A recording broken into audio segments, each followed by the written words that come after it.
अस्सलामुअलैकुम वरहमतुल्लाहि वबरकातुहू बिस्मिल्लाहिर्रहमानिर्रहीम।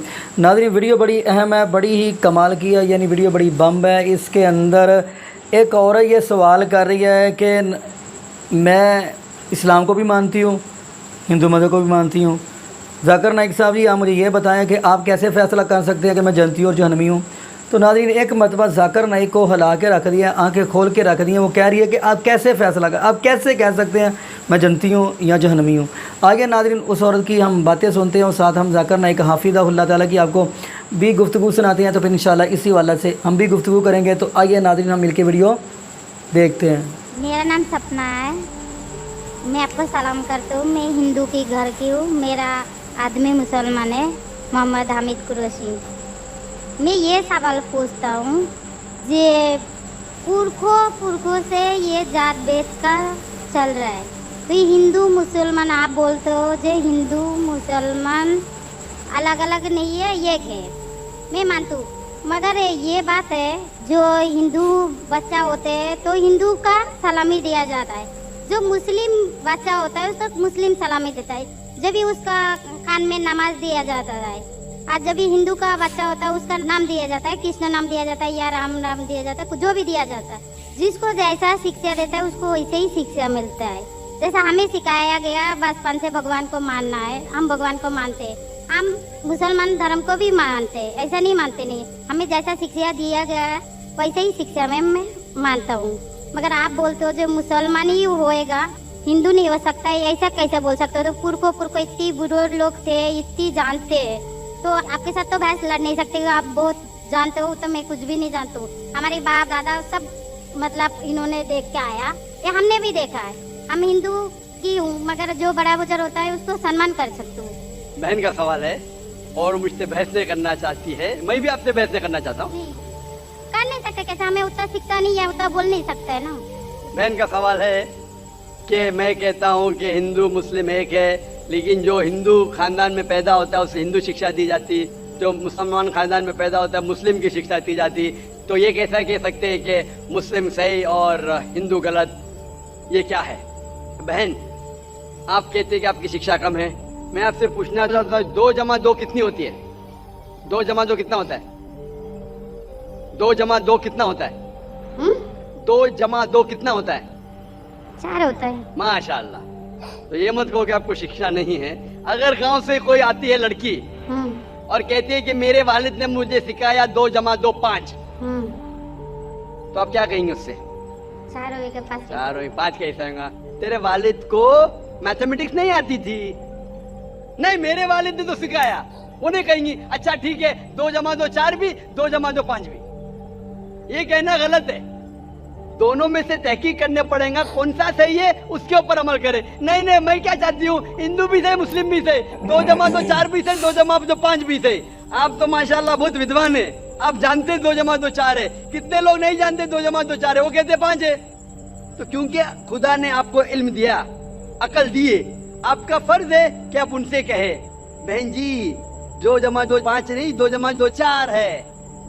फिर वो कहेंगे अच्छा दोनों सही है। तो आप बोलेंगे नहीं, दोनों सही नहीं, 2 जमा 2 4 ही है, 5 गलत है। उसी तरीके से अगर किसी के वालिदैन ने उसे गलत सिखाया क्या बुत परस्ती करना, जब हिंदू मजहबी किताब में कहा गया है कि बुत परस्ती गलत है, तो जिसके पास इल्म है, मैं तालिब इल्म हूँ, मैं एक स्टूडेंट हूँ इस्लाम एंड कंपैरेटिव रिलीजन का, तो मुझे जब इल्म है मैं जरूर कहूंगा लोग से जो गलत कह रहे हैं कि सही चीज को फॉलो करो। मेरे डिस्कशन भी होते, मैं आपसे नहीं बहस करता हूँ, लेकिन जो विद्वान लोग हैं हिंदू मजहब के, क्रिश्चियन मजहब के, ईसाई मजहब से, उसे कहते हैं डायलॉग। मैं स्टूडेंट, वो पीएचडी डॉक्टर, मैं मेडिकल डॉक्टर हूँ, धार्मिक डॉक्टर नहीं हूँ। मैं उनसे डिस्कशन करता हूँ, डायलॉग करता हूँ, डिबेट करता हूँ। अगर मैं गलत, मुझे गलत साबित करो, मैं बदलने को तैयार हूँ। आप मुझे साबित करो कि जो मैं कह रहा हूँ गलत है, कि मेरा मजहब गलत है, मैं आपके मजहब को कबूल करने को तैयार हूँ। Open challenge.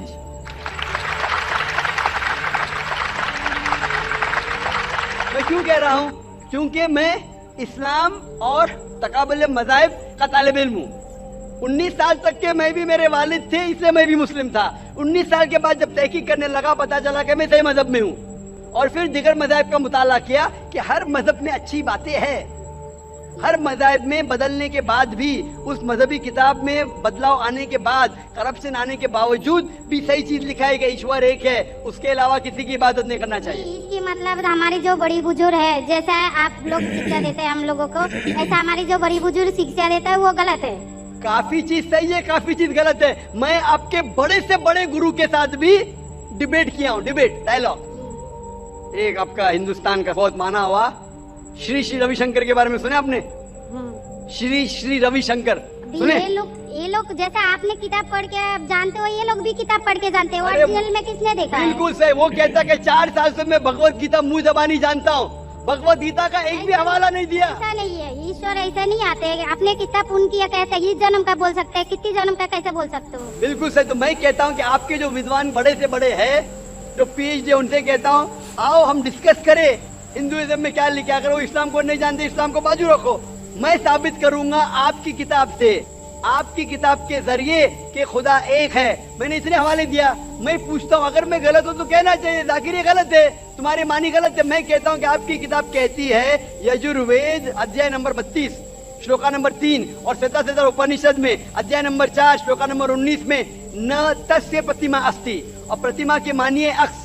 उस खुदा, उस ईश्वर, उस अल्लाह की कोई प्रतिमा नहीं, कोई अक्स नहीं, कोई फोटोग्राफ नहीं, कोई पेंटिंग नहीं, कोई पिक्चर नहीं, कोई बुत नहीं, कोई मूर्ति नहीं। फिर आप मूर्ति पूजा क्यों करते हैं? मूर्ति नहीं पूजा करेगा तो ईश्वर तो जा सकते हैं, जैसे शिक्षा दिया गया, किताब में लिखा गया है। अगर शिक्षा मूर्ति गलत पूजा नहीं करेगा, इसकी मतलब जो मूर्ति पूजा ही करो, मूर्ता को देखो, गीता में महाभारत में मूर्ति नहीं है, वो पढ़ो। लेकिन आप उसमें भी तो शिक्षा है, वो कान में दो। आप मूर्ति पूजा करते हैं कि नहीं बहन? मैं करती हूँ, ऐसा नहीं करता नहीं, मगर गलत करती हूँ। मगर वो बात नहीं बोल रही मैं गलत नहीं तो अगर आपकी सहेली कह रही है 2 + 2 5, तो आप उसको सुधारेंगे कि नहीं? हाँ, सुधारना तो मैं भी चाहूंगा कि मैं आपको हिदायत दूं। मैं कह रहा हूँ कि अगर मूर्ति पूजा कुरान में लिखा गलत है, उसको बाजू रखो। आप कुरान में नहीं मानती, आपकी धार्मिक किताब में लिखा है मूर्ति पूजा गलत है, मैं हवाला दे रहा हूँ। हाँ, तो फिर आप क्यों कर रहे हैं? मगर ईश्वर को बुलाना, जैसे उनको शिक्षा दिया गया इस धर्म को ऐसा बुलाया जाए, ईश्वर को ही बुलाया जाता है। एक चीज पे डिस्कस करें फिर दूसरी चीज पे जाए। मेरा पहला सवाल है, मूर्ति पूजा जब गलत है तो क्यों करती है? आप बुत परस्ती क्यों करती है?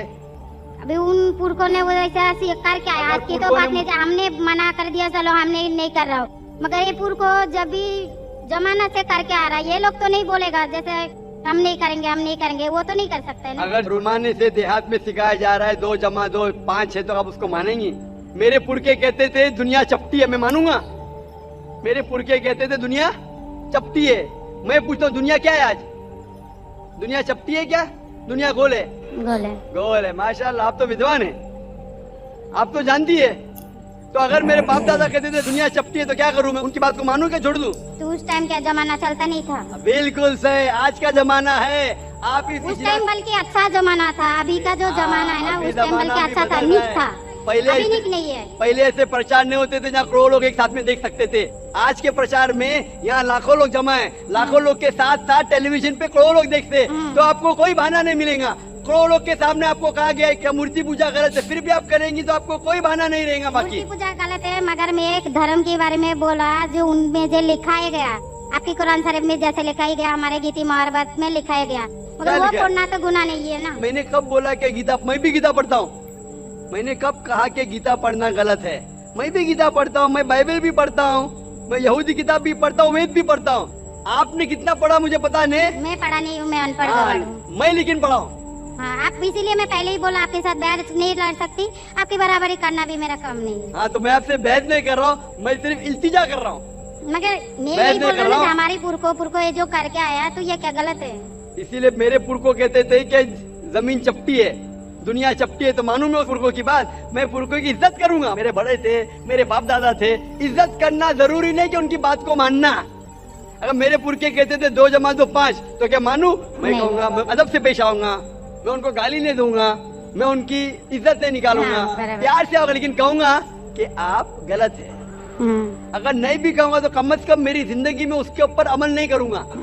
तो मैं पूछना चाहता हूँ कि जब आपकी धार्मिक किताब कहती है, आपकी शोहर की किताब, आप शोहर से शादी किए ना? लव मैरिज था? हाँ।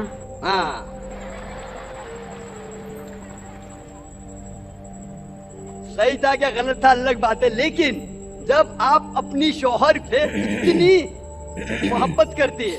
शोहर आपसे मोहब्बत करते क्या नहीं? हाँ करते ना? हाँ मैं भी मेरी बीवी से बहुत मोहब्बत करता हूँ। मैं मेरी बीवी से सबसे ज्यादा मोहब्बत करता हूँ। मैं मेरी बेटियों से भी मोहब्बत करता हूँ, जिक्र और रुजदा से। मैं आपसे पूछना चाहता हूँ कि आपके शोहर आपसे मोहब्बत करते, वो नहीं चाहते कि आप जन्नत में जाए? नहीं आप चाहते हैं कि आपके शोहर जन्नत में जाए क्या नहीं? जाए क्या नहीं? तो मैं पूछता हूँ कि अगर एक गाड़ी है, एक गाड़ी जब चलती है, एक पहिया है साइकिल का, दूसरा पहिया ट्रैक्टर का, गाड़ी चलेंगी क्या? नहीं चलेंगी ना? नहीं चलेंगी, इम्बैलेंस। तो इसीलिए हमें देखना चाहिए कौन सा टायर सही है। चारों टायर अगर लगा देंगे साइकिल के तो बन जाएंगे हाथ गाड़ी, अगर ट्रक के टायर तो बन जाएगा ट्रक। तो हमें ये देखना, तहकीक करना चाहिए। मैं ये नहीं कहता हूं कि आंख बंद करके आप अपनी शोहर की बात को मानो। पढ़ा लिखा होना जरूरी नहीं है, लेकिन ज़हीन होना जरूरी है। हमारे आखिरी पैगंबर मोहम्मद सल्लल्लाहु अलैहि वसल्लम, वो भी अनपढ़ थे लेकिन सबसे ज़हीन थे। तो मैं आपसे पूछता हूं, जब साफ तौर पे आपकी किताबों में, हिंदू मजहब की किताब में और कुरान में लिखा है, आपके पुरखे अगर गलत चीज कहते थे तो आपको गलत चीज पे अमल करना जरूरी है? नहीं। तो आप क्यों नहीं बुत परस्ती छोड़ते? आप कहते आप शोहर से मोहब्बत करते हैं क्या नहीं? क्वेश्चन मार्क है, क्वेश्चन मार्क है। ये ऊपरी मोहब्बत है। सही मोहब्बत होगी तो मैं चाहूंगा कि इस दुनिया में भी और आखिरत में भी मेरी बीवी मेरे साथ हो। आप नहीं चाहेंगे आपके शोहर आपके साथ हो क्या नहीं? हाँ तो आप ये नहीं तहकीक करेंगे कौन सही आपका शोहर क्या? आप नहीं, वो मानते हो मेरा शोहर क्या है, मगर उनका भी मानते हो, मगर ये मूर्ति पूजा इसका छोड़ सकते हो, मगर मेरा धर्म का जो नाम है वो तो कान में लेना मैं जरूर। धर्म का नाम की बात कर रहे हैं आप? हाँ। नाम की, नाम से मैं भी हिंदू हूँ। क्या हूँ? हिंदू। हिंदू का मतलब हिंदुस्तान में रहने वाले को कहते हिंदू। हाँ। ये लफ्ज सबसे पहले वजूद में कैसे आया? जब अरब लोग हिंदुस्तान में आए तो उनने ये लफ्ज हिंदू दिया। हिमालय के हिंद से और सिंधु के दू से कुछ लोग कहते। इसीलिए आज जब मैं जाता हूँ गल्फ कंट्री में, सऊदी अरब में, कहते हिंदी है, जाकिर हिंदी है। तो लफ्जी मानी से मैं हिंदू हूँ। It's a geographical definition. जो हिंदुस्तान में रहता है उसे कहते हैं हिंदू। ये मजहबी डेफिनेशन है, ज्योग्राफिकल डेफिनेशन। मैं हिंदुस्तानी हूँ, लफ्ज के डेफिनेशन से मैं हूँ हिंदू। लेकिन अगर आप कहेंगे धार्मिक हिंदू जो बुत परस्ती करता है तो मैं वो हिंदू नहीं हूँ।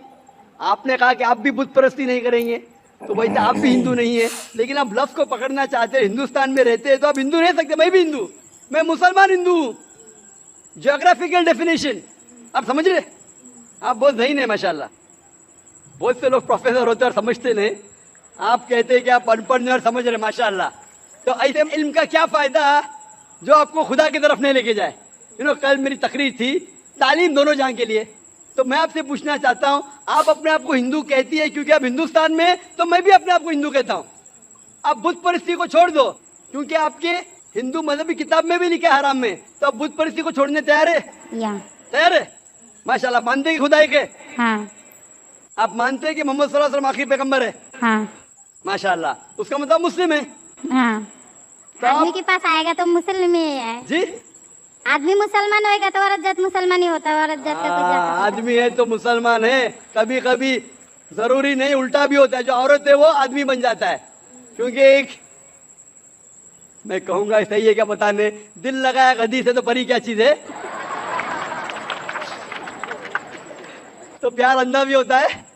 मेरी उर्दू इतनी महान नहीं है तो शेख फैजुर रहमान मुझ पे ऐसा ही है। मैंने कौन सा शेर कह दिया ऐसा? सब शेर पब्लिक के लिए नहीं होते। तो मैं कहना चाहता हूं कि आपने शादी तो की, मोहब्बत तो की, लेकिन अमल में आप अगर बुत परस्ती को छोड़ने तैयार है, एक खुदा को मानने तैयार है और मानने को तैयार है कि मोहम्मद सल्लल्लाहु अलैहि वसल्लम आखिरी पैगंबर है, तो आप अपने आप को मुस्लिम कह सकती है। हाँ, मैं मुस्लिम तो हूँ। माशाअल्लाह। तो आप मानते हैं कि खुदा एक है? हाँ। आप मानते हैं बुत परस्ती गलत है? हाँ, गलत है।